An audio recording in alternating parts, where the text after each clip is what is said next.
নমস্কাৰ প্ৰিয় বন্ধু বান্ধৱীসকল 2025 চনৰ 3 ফেব্ৰুৱাৰীত সৰস্বতী পূজা পালন কৰা হ'ব। মা সৰস্বতীৰ কৃপাত বিশেষ 6টা ৰাশিৰ কপাল ফুলিব। মনে বিচৰাৰ দৰে ভাগ্য উজলি উঠিব।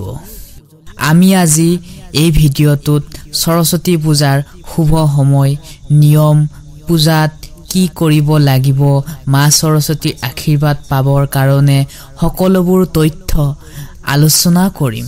6টা ৰাশি হ'বলৈ গৈ আছে অত্যন্ত ভাল খবৰ। সকলোবোৰ তথ্য আলোচনা কৰিম এই ভিডিঅ'টো। সেয়েহে আপোনালোকে যদি আমাৰ ইউটিউব চেনেলটিলৈ নতুনকৈ আহিছে তেনেহলে আপোনালোকে চেনেলটি সাবস্ক্ৰাইব কৰি থবলৈ পাৰে। 3 ফেব্ৰুৱাৰীৰ দিনা অত্যন্ত শুভ হ'বলৈ গৈ আছে এই 6টা ৰাশিৰ জাতক জাতিকাসকলে। মা সৰস্বতীৰ কৃপা লাভ কৰিব। জীৱনত সকলো ফালৰ পৰাই উন্নতি হ'ব পাৰিব। আহকচোন তেনেহলে পলম নকৰি ভাগ্যশালী ৰাশিকেইটাৰ বিষয়ে আমি জানি লওঁ। মেঘ ৰাশিৰ জাতক জাতিকাসকলৰ জীৱনত নতুন সুযোগ লাভ কৰিবলৈ এক অত্যন্ত শুভ সময়। শিক্ষাৰ ক্ষেত্ৰত সফলতা লাভ কৰিবলৈ পাৰিব। উচ্চ শিক্ষা প্ৰতিযোগিতামূলক পৰীক্ষা সফলতা সম্ভাৱনা হ'ব আপোনাৰ। পূজাৰ দিনাখনে আপুনি হালধীয়া বস্তুৰে পূজা আগবঢ়াওক। মনে বিচৰা ধৰণে আপুনি ফল পাব। বিশেষকৈ ছাত্ৰ ছাত্ৰীসকলৰ বাবে সৰস্বতী মাৰ কৃপা যথেষ্ট থাকিব। আপোনালোকৰ শুভ ৰং হৈছে হালধীয়া আৰু ৰঙা। এতিয়া আহিছোঁ আমি দ্বিতীয়মান ভাগ্যৱান ৰাশিটোলৈ। দ্বিতীয় ভাগ্যৱান ৰাশিটো হৈছে সিংহ ৰাশি। সিংহ ৰাশিৰ জাতক জাতিকাসকলে এই দিনটোত বিশেষকৈ সৃষ্টিশীল ক্ষেত্ৰত জড়িত লোকসকলৰ বাবে এই দিনটো শুভ সময়। পৰিয়াল বন্ধুবৰ্গৰ পৰা সহায় লাভ কৰিব পাৰিব। আপুনি পূজাৰ দিনাখনে ঘৰখন শুদ্ধ কৰি লৈ গংগা জলেৰে শুদ্ধ কৰি লওক। সৰস্বতীৰ মাৰ চৰণত ধূপ আগবঢ়াওক। আপোনাৰ শুভ ৰং হৈছে সোণালী আৰু বগা।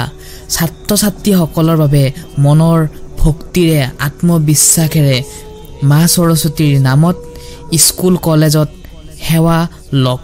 মনৰ কথাবোৰ ভাঙি কওক। আপোনাৰ ওপৰত মা সৰস্বতীৰ কৃপা থাকিব। ধন্যবাদ। এইবাৰ আহিছোঁ 3 নম্বৰ ভাগ্যৱান ৰাশিটোলৈ। তুলা ৰাশি।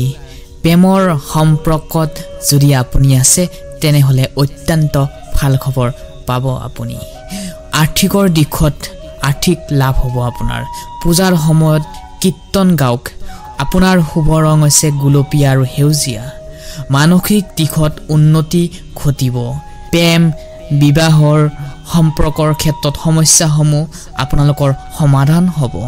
নতুন প্ৰেমত সুখ শান্তি লাভ কৰিব পাৰিব। মা সৰস্বতীৰ কৃপাত ছাত্ৰ ছাত্ৰীসকলৰ মনোকামনা পূৰণ হ'ব। প্ৰতিযোগিতামূলক পৰীক্ষাৰ বাবে ভাল খবৰ পাবলৈ গৈ আছে। শুদ্ধ মনেৰে মা সৰস্বতীৰ কৃপাত আপুনি সেৱা লওক। ধন্যবাদ। 4 নম্বৰ ধনুৰাশি। ধনুৰাশিৰ জাতক জাতিকাসকলৰ বিশেষ শিক্ষা আৰু কৰ্মৰ ক্ষেত্ৰত শুভ ফল পাব। উচ্চ শিক্ষাৰ ক্ষেত্ৰত আপুনি ভাল ফলাফল সম্ভাৱনা দেখিবলৈ পাব। চাকৰি যিসকলে বিচাৰি আছে এই সময়ছোৱাত উপযুক্ত সময়। মা সৰস্বতীৰ কৃপাত আপোনাৰ কৰ্মজীৱনলৈ সমস্যা যদি হৈ আছিলে সমাধান হ'ব। পূজাৰ দিনা বগা ফুল আৰু ফল আগবঢ়াওক। শুভ ৰং হৈছে কমলা আৰু বগা। ইয়াৰ লগতে আপোনালোকক এটা অনুৰোধ জনাইছোঁ, যদি আপোনালোক আমাৰ ইউটিউব চেনেলটিলৈ নতুনকৈ আহিছে তেনেহ'লে চেনেলটি ছাবস্ক্ৰাইব কৰি থ'বলৈ একেবাৰে নাপাহৰিব। বন্ধু বান্ধৱীসকল, এইবাৰ 5 নম্বৰ ভাগ্যশালী ৰাশিটো হৈছে কুম্ভ ৰাশি।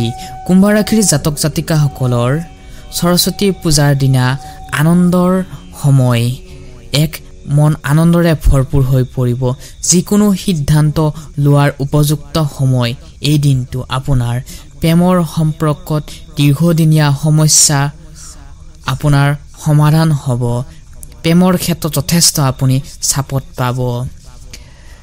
3 ফেব্ৰুৱাৰীৰ পৰা আপোনাৰ যথেষ্ট ভাল দিন আহিবলৈ গৈ আছে মনৰ উচ্চা আকাংক্ষা সাপত পাবলৈ গৈ আছে আৰ্থিকৰ দিশত নতুন ব্যৱসায় ক্ষেত্ৰত উন্নতি হ'ব বিশেষকৈ যি সকলে কষ্ট কৰি আছে নিজৰ ফেমিলিৰ কাৰণে তেওঁলোকে ভাল ফলাফল দেখিবলৈ পাব মা সৰস্বতীৰ কৃপাত তেওঁলোকৰ স্বাস্থ্য আগতকৈ উন্নতি হ'ব পূজাৰ সময়ত বগা বস্তুৰে পূজা আগবঢ়াওক আপোনাৰ শুভ ৰং হৈছে নীলা আৰু বগা ছাত্ৰ ছাত্ৰীসকলৰ তেওঁলোকৰ শিক্ষাৰ ক্ষেত্ৰত নতুন নতুন সুযোগ পাব তেওঁলোকে কৰ্মৰ ক্ষেত্ৰত ভাল ফলাফল দেখিবলৈ পাব বন্ধু বান্ধৱীসকল এইবাৰ আহিছো অন্তিমটো ভাগ্যশালী ৰাশিটো হৈছে মীন ৰাশি মীন ৰাশিৰ জাতক জাতিকাসকলে 3 ফেব্ৰুৱাৰীৰ দিনটো সৰস্বতীৰ পূজা কৰিলে তেওঁলোকৰ ভাল ফল দেখিবলৈ পাব হে আপুনি সময়ত দেখিবলৈ পাব প্ৰেমৰ সম্পৰ্কৰ ক্ষেত্ৰত পৰিয়ালৰ লগত সুখী অনুভৱ কৰিব পাৰিব লাগতিয়াল বিনিয়োগৰ লাভ কৰিবলৈ পাৰিব পূজাৰ সময়ত বগা বস্তুৰে পূজা আগবঢ়াওক আপোনাৰ শুভ ৰং হৈছে হালধীয়া আৰু বগা বন্ধু বান্ধৱীসকল মা সৰস্বতীৰ প্ৰিয় খাদ্য হৈছে বগৰী মা সৰস্বতীয়ে বগৰী অতিকৈ প্ৰিয় হয় হেয়ে সৰস্বতী পূজাৰ দিনাখনে আপোনাৰ থালিখনত বগৰী আগবঢ়াবলৈ একেবাৰে নাপাহৰিব মা সৰস্বতী অত্যন্ত প্ৰিয় হয় বগৰী লগতে আপোনাৰ ইমান পাৰে অনুযায়ী আপুনি পূজাৰ থালিখনত ফল আগবঢ়াব লগতে মা সৰস্বতীৰ কৃপাত আটাইবোৰ ৰাখিয়ে মন পৰিষ্কাৰ লৈ শুদ্ধ মনেৰে আপোনাৰ মনৰ কথা বিস্তাৰভাৱে মা সৰস্বতীক জনাব লগতে মনোকামনা আপোনাৰ ভাল যাব মা সৰস্বতীৰ কৃপাত মেঘ সিংহ তুলা ধনু কুম্ভ আৰু মীন ৰাশি 3 ফেব্ৰুৱাৰীৰ দিনটো আপোনাৰ বাবে অত্যন্ত এটা ভাল সময় হেয়ে আপোনালোকৰ দিনটো ভালে যাওক 3 ফেব্ৰুৱাৰীৰ দিনাখনে লগতে ফেব্ৰুৱাৰী মাহটো আপোনালোকৰ ভাল ধৰণে পাৰ হওক তাৰে কামনা কৰি আজি ভিডিঅ'টো সমাপ্ত কৰিছো